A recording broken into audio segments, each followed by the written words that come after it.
Thank you, Bob, for that great introduction. I'm still waiting for the person to come by who you talked about, but thank you very much. Being the superintendent of schools is the most challenging and the most rewarding position I've ever had. So what does the superintendent do? So I was in Vernon, and I started in my second month, and I was in a second grade classroom, and I said to the students, after I read a book to them, what do you think the superintendent does? And the principal was there with me, and the students, I was expecting, you call off school on snow days, you're the principal's boss, easy things. One girl raises her hand right away and says, you make sure that our schools are safe and secure and that we're safe in classrooms. I'm like, oh my God, where am I? Second grade classroom. So now I'm waiting for the snow day answer. So another student, she goes, you make sure that we're learning through the assessments that we're getting every month. I'm like, oh my God. I said, I'm in the wrong district.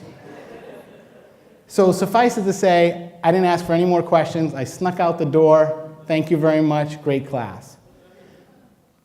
So before I start with further remarks, I want you to think, and I'm going to talk about this in a few minutes, why are you in education? Many of you here are teachers, principals, board members, UConn professors, educators. Why are you here? Think about that for a minute, and I'm going to get to it in a minute. So what does the superintendent do? They get paid a lot of money, work long hours. What do they do? Well, there's three things. Superintendents are an advocate for every child. I think of every child in the district as they were my own children. The second thing is we do what is in the best interest of all children, not just the children that we have in front of us, but all 3,500 children. And the most important one is we create the conditions for schools to succeed. Those are the three things that we do as a superintendent. Just as though the principals do create the conditions for teachers to succeed, and teachers create the conditions for students to succeed. There's that through line that Bob talked about. That's what our job is all about. Advocating for students, doing what's in the best interest of all children, and creating the conditions to succeed.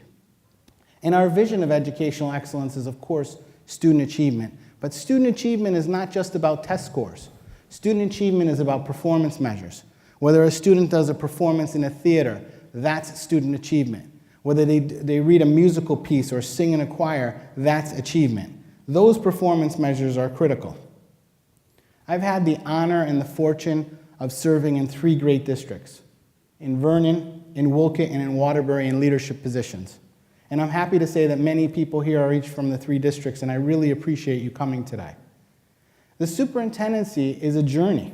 It's a journey of educational excellence. So why did I get into education? And I would love to have time to ask you why you got in there, but think of your answer right now. The reason I got into education is to make a difference in children's lives. That's why I got into it. I wanted to be known that I made a positive contribution into people's lives, specifically children, because schools are the only way in today's society that we can do that. So I'm going to tell you a quick story. Last Monday, I was at an Alliance District meeting, and there are 30 districts there, and we were speaking to one of the parents from Sandy Hook. She was giving the presentation. She had lost her son. And we started talking about the social structures in our schools today and in our communities. And I was sitting next to a colleague of mine who was also EDD graduate of UConn and ELP program, and they started telling us about these, what are we here for? The social, emotional, and academic support of children. Well, they said to us, the schools are responsible. And I'm thinking to myself, we got into education for the academics. But they said, listen, here's the problem. Out of the 10 children born today, only 3 are born in a traditional 2-parent family. The other 7 are not. The social structures that we have in DCF, it's already too late by the time their DCF is called. It's already too late by the State Department of Education is called. The social structures that we have in our society, like the Cub Scouts and Boy Scouts and Girl Scouts, have been deteriorating. The religious mechanisms in our society have been deteriorating. So what's left? It's schools. And after that presentation, I turned to my friend and Craig Cook and I said, I need a drink. You know, it's 11 o'clock on Monday, I need a drink. And I don't drink. And I said to him, you know, we have a huge responsibility to take care of these children. So as I said to you, we want to make a difference in children's lives and to create the conditions for succeeding. There's that art of leadership and there's that skill of leadership. And with the art of leadership, the innate ability, you really need to have strong core beliefs. What do you believe in? Core beliefs that I share on are a whole child approach to learning, the academic, the social, and the emotional. The mental health of our children is our biggest problem right now. For those of you in schools and classrooms, that's what we struggle with every day. We need to develop that whole child approach. Why? Because schools are a reflection of society, and it's our moral obligation to support the schools. The second core belief is to have a partnership with the community and families. A three-legged table doesn't stand. You need the parent, you need the student, and you need the teacher working together. Who is putting that together but the leadership, the administrators? The third one is we need to set high expectations for student learning. Just like I talked about those students in second grade, they put high expectations on my job, and rightfully so, because the student perspective is an important one. It is a great responsibility for us to educate our children, and it should be. They are our most precious thing. And some people will ask me, you know, how do we evaluate a teacher? How do we evaluate a principal? How do we evaluate this? You know what? It's a simple litmus test. Would you want that teacher or that custodian or that paraprofessional or that principal for your own children? If the answer is yes, then fine. If the answer is no, we need to work with them in order to build their capacity. I think those core beliefs are critical in order to move to the next part. And the next part is creating the conditions to succeed. And that comes from a systems approach. We need to build schools and school systems where the systems support what we call the instructional core. And the instructional core, for those of you not in education, is the relationship between the teacher, the student, and the content. It's a triangle, and I can't do it with the microphone, but it's a triangle, and each point on the triangle is a relationship. That's where learning happens, in the classroom. It doesn't happen in the superintendent's office. It doesn't happen in the principal's office. It happens in the classroom. And we know that teacher quality is the #1 indicator for student achievement. But the question is who puts the teacher in that classroom? It's the administrator. It's the principal. It's the superintendent. It's the leadership people that put the student in front of that, put the students in front of that classroom, fed, well-nourished, healthy, ready to learn. It's the leadership that puts the teacher in front of that classroom, properly trained with a good curriculum. And then the content. That's done from an administrative standpoint. So the three parts of that instructional core are critical. So teacher leadership, teacher quality is #1, but leadership is #2. We're the ones who are going to put them there. When you get a speech like this, you look at last year's videos. Garth Harries was the superintendent, and he said a good quote. School reform that does not recognize the importance in the instructional core will not generate results. 100% right.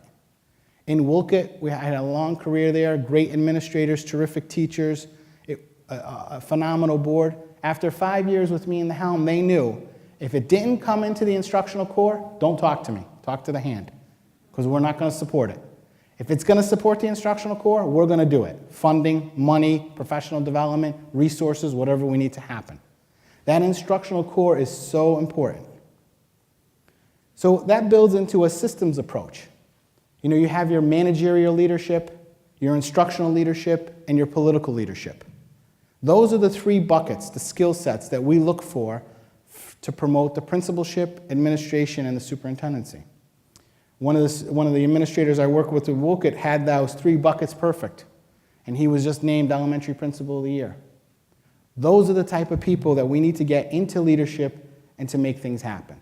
So having those, making a difference in the lives of children is a huge part of leadership. And creating the conditions for people to succeed is the other part of leadership. I want to talk a little bit about my UConn journey, because it is a journey.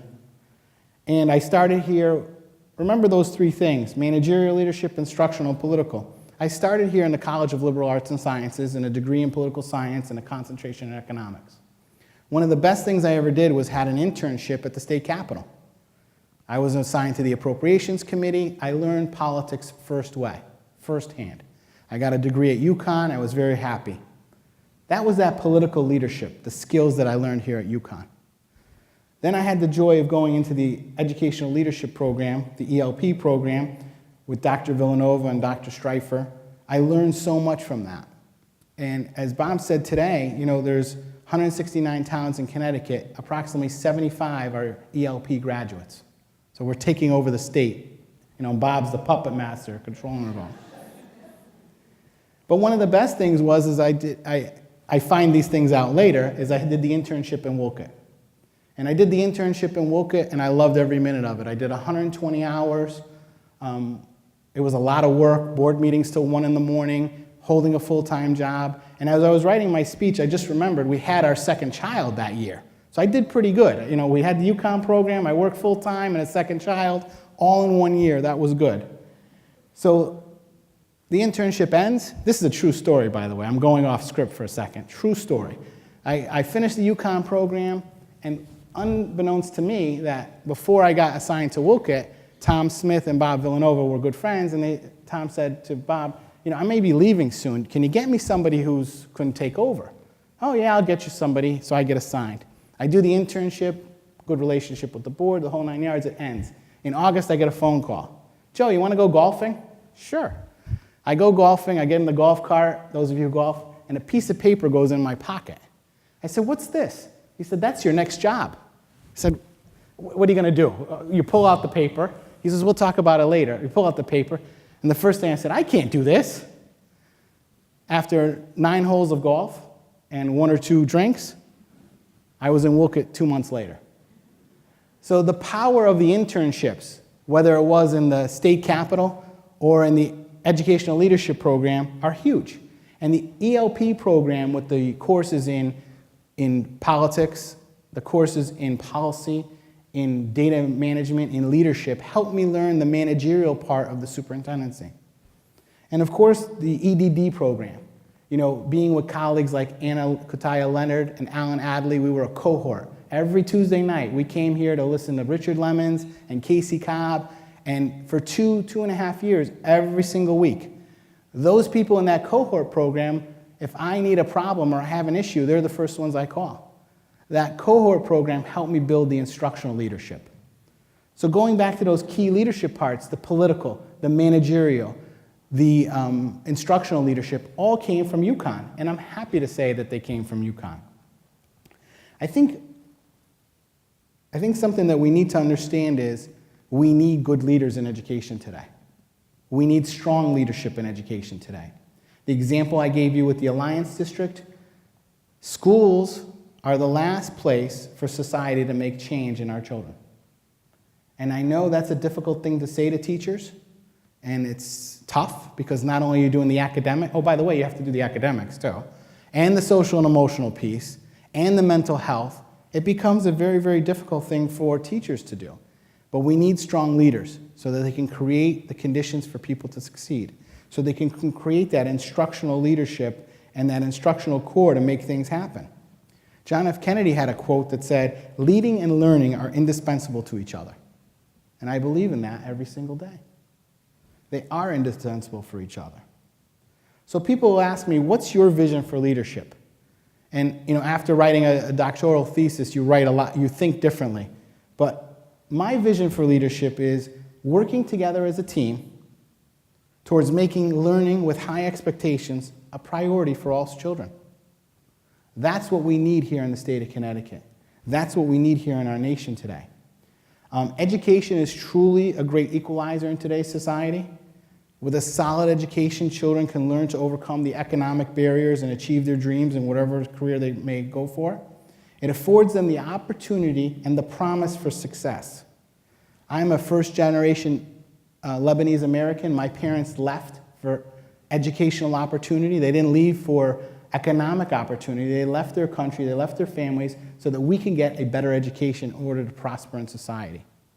We can't forget where we come from and the things that we need to do. Nelson Mandela said, education is the most powerful weapon you can use to change the world. Today, we need school and district leaders to create the conditions for students to succeed in our schools and classrooms across the state and nation. I urge you to support leadership through UConn to make a difference in children's lives. Thank you very much and have a good night.